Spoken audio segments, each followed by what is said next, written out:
Good morning, everyone. I am Jason Cisneros, and this is the Built to Exit podcast. Good morning. As you know, I've got this cool little GoBox studio that I got, and it's amazing. It's a little box. I did a little video. If you get a chance, go over to YouTube, and you'll see some videos of my wife and I as we travel and stuff, and you'll be able to see the breakdown of this GoBox. It's been very, very cool and convenient because we travel so stinking much that being able to just pop this thing up and have a complete total studio has been really, really amazing. So let me know where you're coming in from. I'll let you know where I'm coming in from. I'm here in San Diego, Solana Beach to be exact. We got a beautiful place. You'll be able to see it as the sun comes up. It's also very, very early. We usually do this at 9 a.m. I'm starting to understand my West Coast and my Mountain Standard Time. People tell me that it's super early for the show, because it is. It's 6 a.m. here. We usually do the show 9 a.m. 9 a.m. Eastern Standard Time every Saturday. So if you're new to the show, welcome.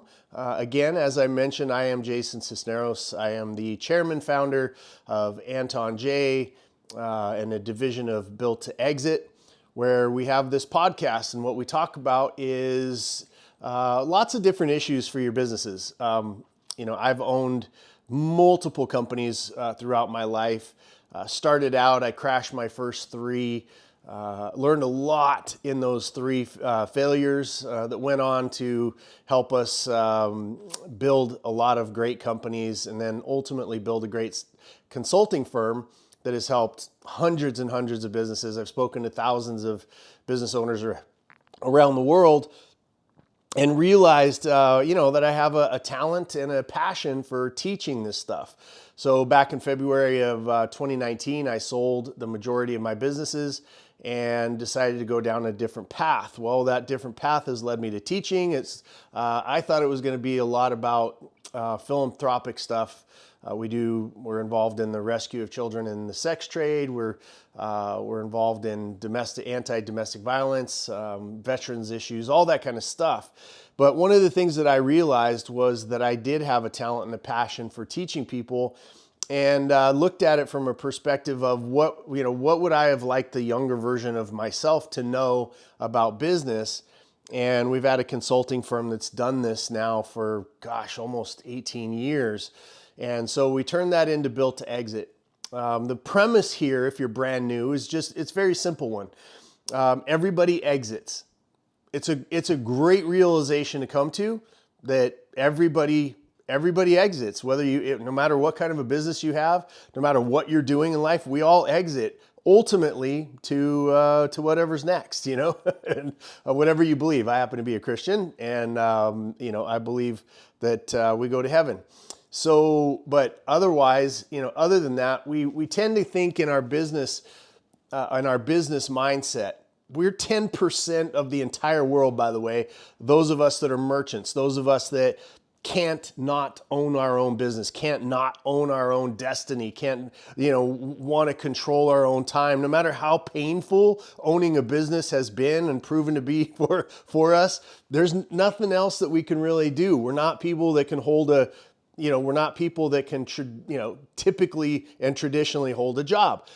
So thank God there is this thing called being a merchant, an entrepreneur, owning our own business. Thank God.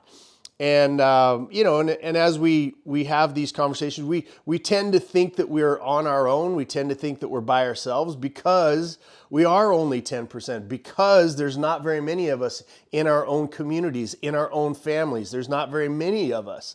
So this show was really built to stay in touch with, to have really solid conversations around business. Yes, Built to Exit. We have a consulting if you need it. We have, some digital courses. The main premise is, once you come to that conclusion for us, and then we'll get into the content of the show today. But the main realization is, if everybody exits, well, then how matters? Okay, there's 3 types of exits that I've identified in my own life because I went through them. My first exit, first several exits actually, were what were called, what we refer to lovingly in this show as involuntary exits. I failed. I didn't know what I was doing. I sold more than I could do. Blah, blah, blah. This show is about scaling. We're going to get into that. One of the most misunderstood words, I believe, in the business world. And so we're going to get into that. But those were my first 3. Maybe you've experienced that. Maybe you've come close. I will tell you that it is the biggest fear of every business owner, that whether you want to admit it or you don't, that's our biggest fear. What happens if my business goes out of business? Well, I'll tell you what happens is it's not as, we tend to push back the negatives. We tend to push that stuff to the back of our head because we're like, we're never going to fail. That's not how we're built. That's not who we are. We're not failures, but it's always back there gnawing at you. And in my failures, it took me 6 years to recover. Mine went boom, boom, boom. I had 3 companies that kind of failed back to back to back. They were leaning on each other. All of the common mistakes, right? I was built one and it was kind of like the cash cow that I had. And then I was like, well, I'm so good at this, I'm gonna go do another one. And so I did another one, not realizing that I should have had additional resources, additional money, additional talent, blah, blah, blah. But I just started going, oh, it was a boredom thing. It was I've got to go to the next issue, right? We tend to be famously ADD in our community. And then the third one was still stretching those resources even further. And they all toppled, one right after the other. And there's things that we don't talk about. When people say, oh, somebody went bankrupt, you become a leper, right? It's like you become a leper. I was next in line in that city, probably to be mayor of the city. I was a upstanding member of the church. I was doing all. My son was in private school. I had all of the things. And when you go out of business, it's like you're a leper in the community. Everybody loves you until nobody loves you. So it was a big wake up call for me in my life to say, oh, geez, next time I happen to have a business, maybe I'm going to think about this a different way. But at the end of the day, that took a while to get to that point. Right? It took me a while. It took 6 years. And the first couple of years, there was a divorce. There was, I was having panic attacks. I was moving around. I, ended up losing everything that I had. I ended up, sleeping on a beach in Southern California for a while. Like it was no fun whatsoever. Every fear that I had about failing in business came true for me. And it was a 6-year climb to get back out of it. Obviously, those of you that have watched the show for a little while, you kind of know my comeback story. Ended up getting a job with Tony Robbins. I learned from amazing business owners. I started to realize how to build businesses because I asked questions. I had been ultimately humbled, as they say, ultimately humbled to a point where now I had no shame. Like I was, when I was working for Tony, a lot of guys that go to work for Tony in that speaking position, they're there to become the next Tony and whatnot. Not really all I wanted to do was, because being around Tony put me in proximity to amazing business owners. I was like, I want to take you guys out to dinner. I'll come and clean your toilets for you. Give me 15 minutes, because I had 3 very thick notebooks that detailed my failures. And so as I had those and I was traveling around with Tony, it put me in proximity with great business owners. I would ask those questions. I would say, hey, could you take 15 minutes and tell me what you would have done in this scenario? And so that led to a lot of led to 3 new notebooks that have now become sort of my playbook. They did become my playbook and have now become the playbook for multiple businesses. Multiple strategists and consultants utilize my material. And, I've had clients, right? I didn't graduate from high school. I've had clients from Wharton and Yale and Harvard and, all of these different places because of those failures. But that was my involuntary failure phase. And that's what we're all afraid of. Some of you can put your stories in there if you've crashed your companies or you don't want to, whatever. All I'm saying is I understand. I'm not standing here, like what you see in the guru space these days is, if you don't have a six pack, you're some kind of a big loser, right? If you're not getting off of a jet, even if it's not your jet, but you have a film crew and you rent that jet for 15 minutes to look like you're on a jet, you're a big loser.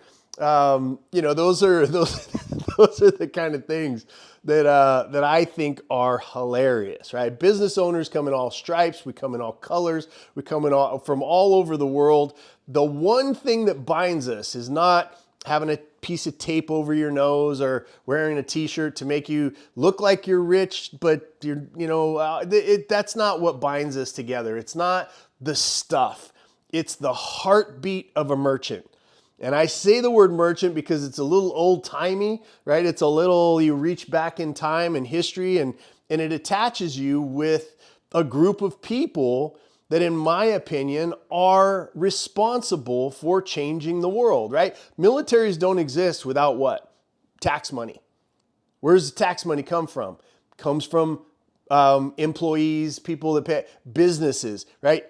All the employees, all the taxes, they come from businesses. So great things that have been built, libraries and those kind of things, they're paid with by what? Taxes. Where do the taxes come from? They come from business. So to me, you and I, as merchants, are the ones that have innovated and created value and wealth that has then, be honest, like we're surrounded by people who want to take the money that we make, right? Taxes, and we've got employees, and we've got everybody, donations, and all of this stuff. It's not a complaint because we actually relish in being in that position. But we don't talk to each other enough. We don't hang out with each other enough, and then we get wrapped up in the fact and the idea and the concepts that really don't define us. It's not the jet. It's not the big house. It's not, if you want those things and you have those things, God bless you. That's awesome.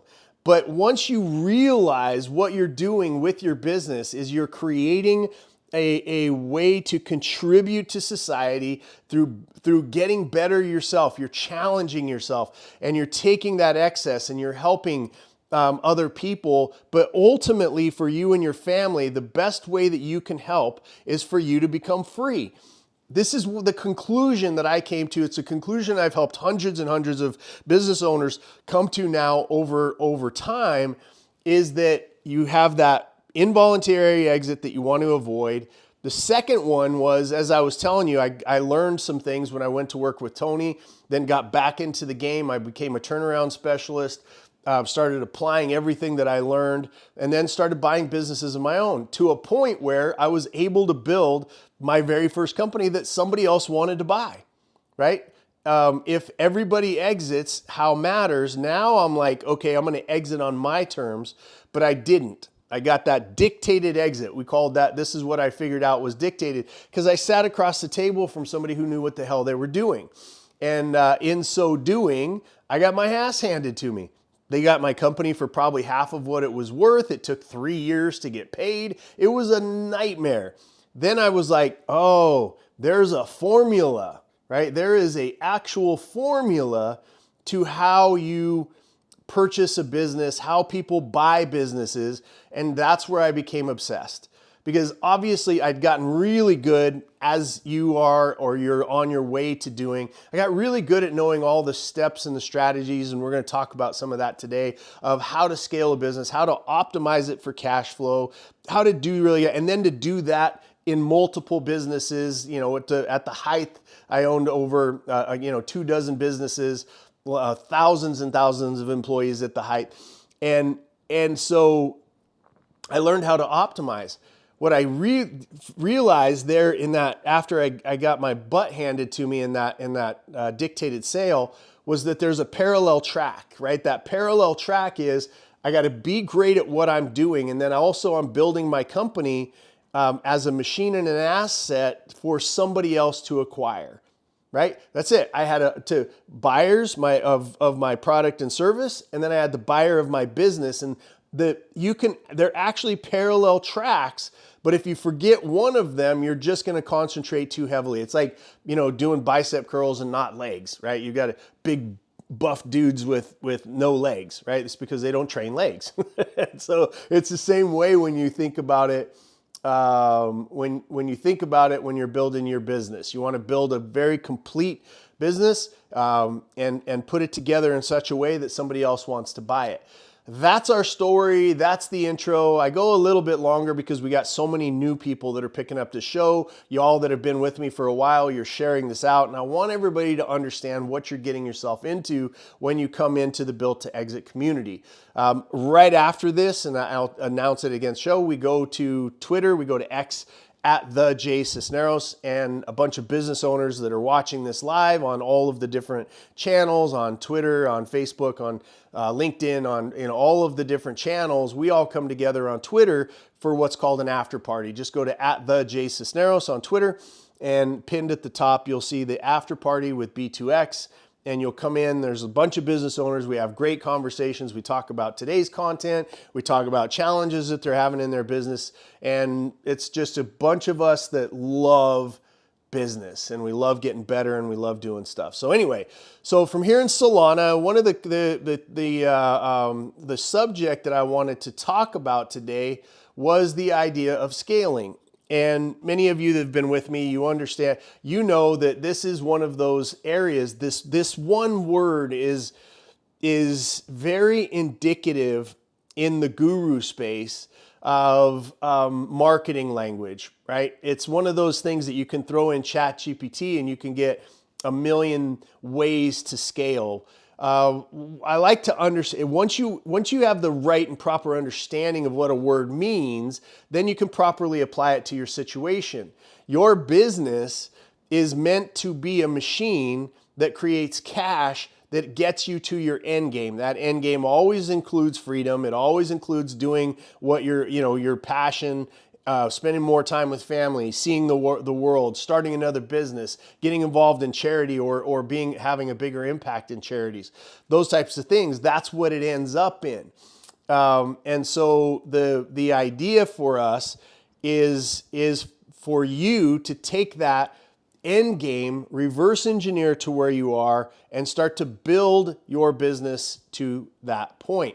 And scale is the word that's utilized the most in advertising. You can see it now because ChatGPT does basically everybody's branding and marketing. The stuff that we put out, I don't know how long, this 20 plus years in this business, I've never had a paid ad, which is kind of mind-bending if you think about it. We've never had paid, because it's referral. It's these kind of shows. I love doing this kind of stuff. I'm on stages. If you need a speaker, I'm available. But we do this stuff, and it's by reputation, because what happens is somehow, some way, you're a real business owner and you land on this material and you hear me say stuff that you've been thinking because you've paid for the seminars, you've gone to the big stadium events. You've bought the funnels that you fell into, and you realize, oh my God, this shit is garbage, and it's being taught by people who have absolutely no idea how to do actual business, but they're really, really good at marketing. Damn it, they got me again.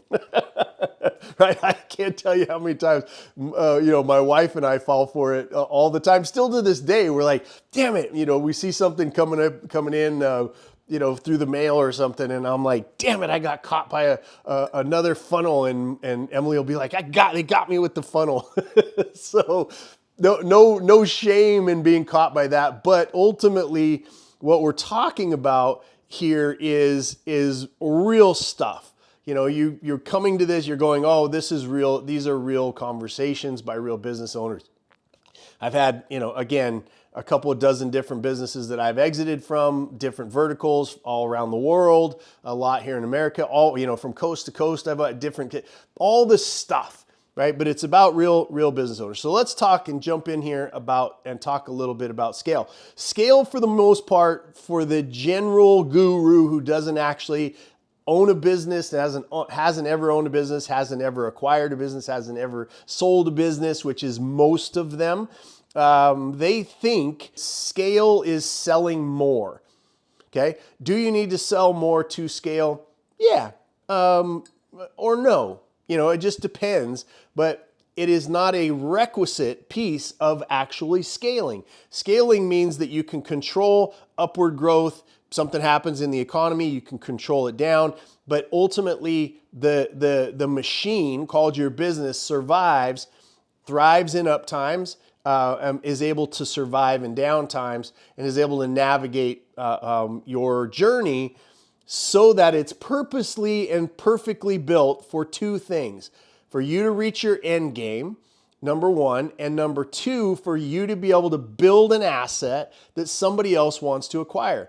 Very methodical, very consistent, very predictable on how to do that. That's what we've spent years and years and years still are doing with students around the world currently. And my wife and I and my team, we're buying bit. We just bought one, just partnered with one, just exited one. We've got 3 or 4 in the hopper that we're waiting to acquire. We're doing this stuff right along with you every single day. So let's talk about it. Most business owners don't realize that they're building a cage until it's too late.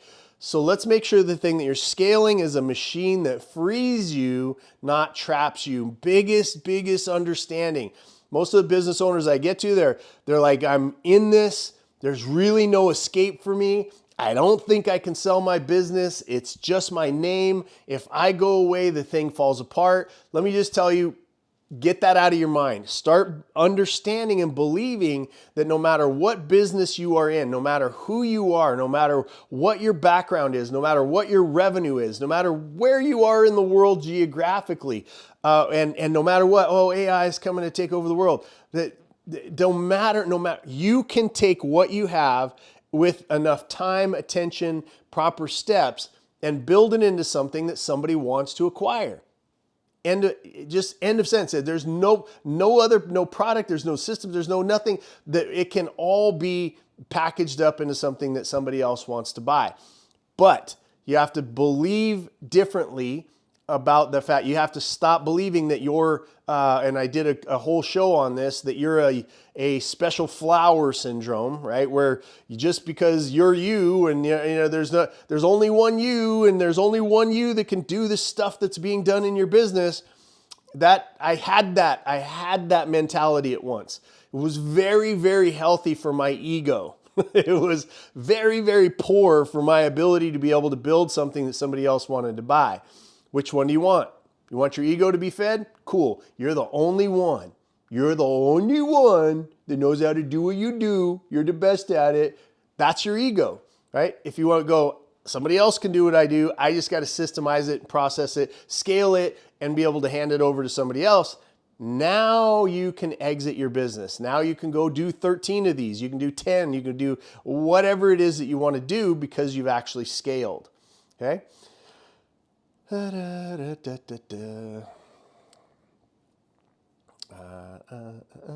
right, cool. So scaling is not volume, it's not more sales, and it's not chaotic growth. It's building a car with no brakes, pit crew, or finish line, just speed. This again, this is what anybody. Let me just say this very concisely, right? Any fool can sell more. I said it, okay? Any fool can sell more volume, make more sales. Any fool that has read 10 pages of any sales book can sell more. There is a very, very good phrase that I learned from one of my mentors, that most businesses die of indigestion, not starvation. Most businesses die of indigestion, not starvation. Why? Because any fool can sell more. All you have to do is lower the prices. All you have to do is spend money on some marketing. It's not consistent. That's why, is it a piece of scaling? Yes, it's a piece of scaling, but it is not the core component of scaling. Because you could sell a bunch more and then you have to deliver on the promise. You have to deliver the extra products, or you have to deliver more on the service. And that starts to wane because now you have more volume than your actual operations are set up to be able to develop or to be able to deliver at a high level, so that you write this down. The only reason, the one thing that you want, yes, you want paid for a process, for a customer going through and buying your product or process or procedures or service or whatever it is. Yes, you want paid, but the ultimate decision of whether you did a good job or not is whether they gave you more business or that they gave you a referral to other people who need your products and services. That's it. You want to know why I haven't done any advertising, why any paid advertising? Because I haven't had to. I focus on that one component. I focus that if you come in and you do business with any of my companies, it doesn't matter if it's our consulting firm or our cannabis businesses or our tech firms or our medical business, whatever business you are interacting with that is a Jason Cisneros business, you are going to have such a great experience because that's why I'm there. That's why our systems, that's why our processes are all set up to do one thing, and that's to fall in love with your outcome. Not my outcome, not my genius, not the fact that, oh, Jason Cisneros is the only one that can ever do it. No, it's systemized, right? We have systemized great experiences and outcomes. If it has anything to do with Jason Cisneros, it's a failure, right? And what I mean by that is if I have to be involved in it, then that is not a system or process. It's not. Now, my companies that I touch and I build have process, procedure, outcomes, falling in love with the outcome of the customer. All of those, that's all embedded. I don't have to be there for that. I built the systems. Right? I figured out, I dove in, I did the hard work in the beginning, which is the deep dive that we talk about, which is the foundational work, which we have a product called the Foundation. It's all of that being done at the front so that eventually this thing can scale on its own, right? So what is scale?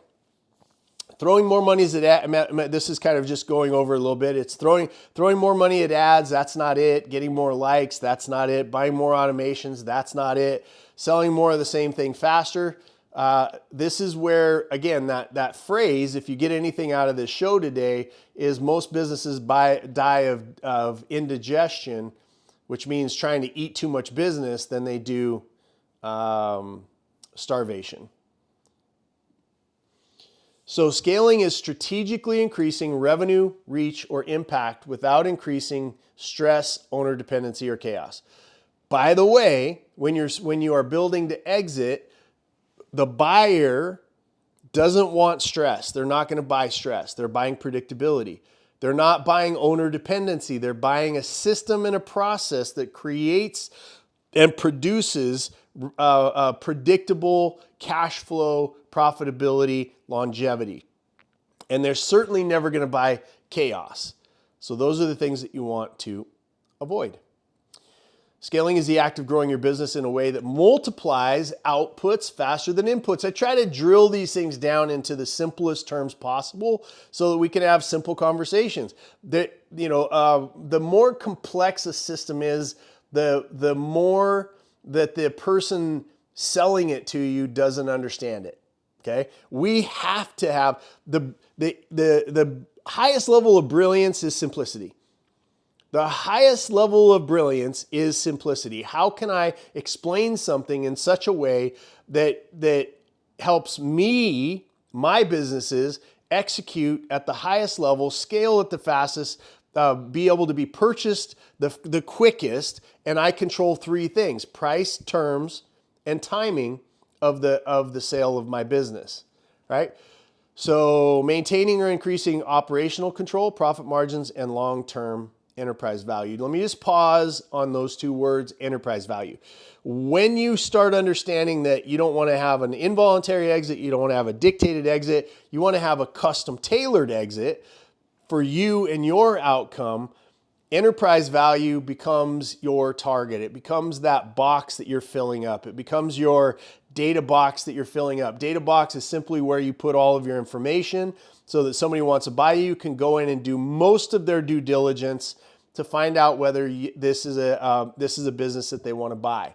We strategically build those out for private equity firms who we've had long-standing relationships with, and any new buyers that may be coming to the table. There's 6,000 private equity firms. We have real solid relationships with about 20 of them.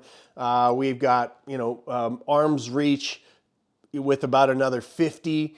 So we've got about 70 relationships of private equity firms that are different, whatever depends on like what you have as a business. There's different businesses that want to buy different kinds of companies. There's roll-ups that are happening. There's strategic acquisitions that are happening. There is a entire flood of complete and total morons who went to a morons acquisition training and now think they're operate. That's a whole other group of people that think now that they can buy businesses. Look, we're sell-side advocates here at B2X, right? What does that mean? We're on the side of the business owner. We're on the side of the business owner to not lose 25% of their enterprise value because they're being jerked around by people who think they know how to buy businesses.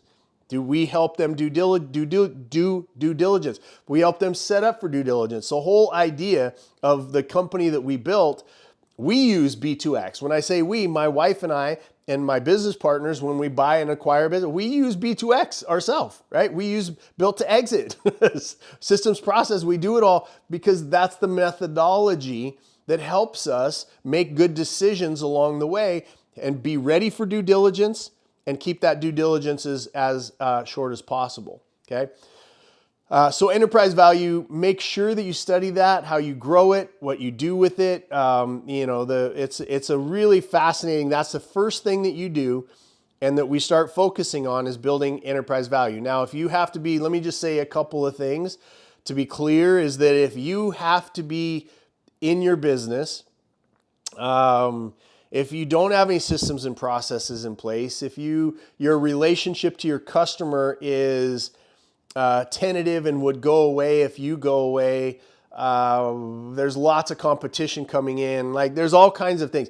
Then you have basically virtually, I've walked into businesses that are doing $20 million a year and they have absolutely zero enterprise value. How can that happen? We'll watch a couple of other shows, but really enterprise value is what's the amount of money that somebody would pay you for your business? That's the enterprise value. Would somebody buy your business if you don't have systems and processes, if you haven't been built to exit, if you don't have a data room, if you can't do due diligence, if all your contracts are buried, if you have no contracts, if your cash flow is wonky, right? You're on cash accounting instead of accrual accounting. Like there's hundreds and hundreds of things that make you think you have a business, but really what you have is a really high paying job. And some of you, it's not even a high paying job. It's just a job. Okay. So if you don't build the exit, you're going to work more hours, hire fast without a strategy, sell more while systems are breaking. You're going to go viral with no back end to support it. You're going to be making more money while burning relationships, team health. You're making $1 million while keeping none of it. Very, very important, that piece at the end, especially when you're listening to other people's marketing. I sold my company for $100 million. You just dig a little deeper, y'all. Just dig a little deeper into those things. They had 20 partners. They walked out of it with maybe $1 million, which is nothing to sneeze at, but they certainly didn't walk out of a sale with $100 million. I've created $500 million and blah, blah, blah. I've created $1 billion, but it's such bullshit. And we all know it. Okay. We all know it. Absolutely. So anyway, so that you want to think about for you and yourself, if you're selling your company, we have a brokerage, by the way. We have a team of people that can help you walk from wherever you are to your sale. Just reach out to us if you need any help, or just keep coming back to the show here and you'll keep learning bits and pieces about how to do this. Let's see here. So if you build the exit, you're going to build replicable systems. Now, remember that there is a way that private equity firms acquire businesses. These are the things that they look for: replicable systems, delegation without dropping the quality. You're going to hire leadership, not labor. You're going to add revenue without adding proportional overhead, increase cash flow valuation, make yourself less necessary day-to-day ops. Okay, and for the most part, what they're looking to buy is predictability. Predictability, because they're coming in, a private equity firm that's going to acquire you. Now, there's lots of different acquisitions in between that. That's not, I just say private equity is the smartest buyers. They also kick your ass the hardest if you don't know what you're doing. And they can drag it out, make it super painful if you don't know what you're doing. I like dealing private equity because I know what I'm doing. They know what they're doing. Nobody's trying to mess with each other. We're just trying to find a line of what that valuation is that works for them, and that the exit price works for me. And so these are the types of things that you want to end up paying attention to. So scaling is what happens after you define your exit, implement the right systems at the right sequence, and at the right sequence in your business. That's what scaling is. And that's what you want to focus on. Magic happens when you're able to do that. If you don't first define your exit, you'll never know if your growth is just progress, right? Systematically, if your exit is in place, you systemize your approach. You know whether you're getting closer to or further away. Most business owners that I know, that we walk in and help their company, they barely look at their bank account. It's really strange to me. They're like, I know there's money in there. They're running totals in their head, but it's like this weird, like, if I look at my bank account, it's going to get worse kind of a theory that they have. But that's the only way you know how your business is doing, better or worse. Don't define your exit. Every hire, investment, and system is a guess. And once you define this is not luck. It's the built to exit blueprint. So that's it, y'all. Thank you so much again for being with me here. We're going to go straight from here. We're going to go over to Twitter. We're going to have a great conversation, and we're going to have a conversation about the content today, whatever anybody's going through in their own business at this particular time, and solve some problems, answer some questions, whatnot. So we'd love to see you over there. Those of you that are brand new, everybody's like, well, how do I start with Built to Exit? Just go to builttoexit.biz, builttoexit.biz. We have an assessment on there that has over the history of us utilizing that in our consulting firm. Nobody that you've never gotten that unless you paid $50,000 for a period of time. We're actually about to put that behind a paywall very quickly. So if you want to do an assessment, it's free now for probably about the next 30 days. So that's the greatest place for you to start. You look at it and you assess where your business is on the trajectory of exit.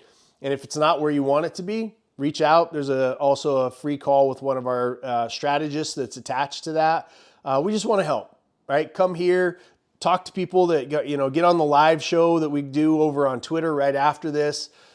Reach out, whatever it is. You don't have to spend money with us to get value. Just come to the show, spread the word, start connecting with people in this business community because they're amazing human beings. They're all building businesses right now. They're all trying things. They all are facing AI. They've all faced down the ups and downs of businesses. They're just like us. We're all the same. And it's about time that somebody showed up in the business. This is why Built to Exit was built. That's why the colors are the way they are. It's why the brand, it's why it's why everything is, because I believe that on the sell side, which is where I have spent most of my life selling my businesses and building companies that other people want to buy, that sell side needed some advocacy. And that's us. We're here for you. We want to help you. And we want to see you do very, very well. We want to keep the merchant environment better for the next generation that comes after us, because we are really the ones that change the world. So thank you for being part of this show. Thank you for being part of our community. Thank you for being a merchant. Thank you for being an entrepreneur. Thank you for being part of that 10% that you can't really do anything else, because owning a business really is that act of rebellion for you. And you don't want to get controlled. You want to be told what to do. You want to live and die on your own accord. So welcome. I'm proud of you. Thank you for being with us. Thank you for your time. Thank you for your trust. And we'll see you over on Twitter at the Jay Cisneros. In the next 3 to 4 minutes, I'll have that pinned up at the top and you can join us for conversation. So look forward to seeing all of you from all of the different channels over there and seeing you on a stage or something you can track where I'm going to be at jasoncisneros.com as well, where I'm speaking next or what podcasts I'll be on next. All right. Love y'all. See you next Saturday. Peace.